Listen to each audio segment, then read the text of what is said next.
कोकसरा थाना आईली ग्राम नववधू मालती मृत्यु घटन में कोकसरा पुलिस 3 जन को गिरफ्त कर कोर्ट चालाण करिछि। सेमाने हेले मृत मालती स्वामी लिंगराज बाग, सासू रेमती बाग और ससुर लक्ष्मण बाग बोली जनापड़ी।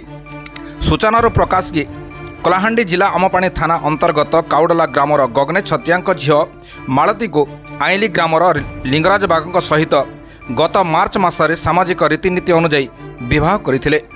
तेबे मासे पर्यंत तांको वैवाहिक जीवन ठीक ठाक चलीथिबा बेले परवर्ती समय झील को निर्यातना दिया जाउथिबा झील परिवार लोकों को खबर आसुथिला। तेबे गत शुक्रवार दिन नववधू मालती दुर्घटना होइथिबा कही तांको ससुर घर लोके बुर्ला मेडिकल नेबा बाटरे मृत्यु होइतिला। मृत मालती परिवार लोकों झीर मृत्यु को सहजरे ग्रहण करिनथिले एवं सेमाने झील को निर्यातना देवा सह हत्या करिथिबा नै कोकसरा थाना रे अभियोग करिथिले। एहा परे पुलिस मजिस्ट्रेट उपस्थित साइंटिफिक टीम सहायता रे तदंत करिथिला।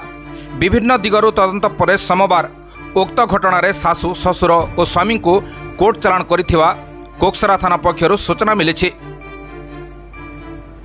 दक्षिण ओडिशा ब्यूरो चीफ चक्रधर बेसरांक रिपोर्ट, निर्मला टीवी।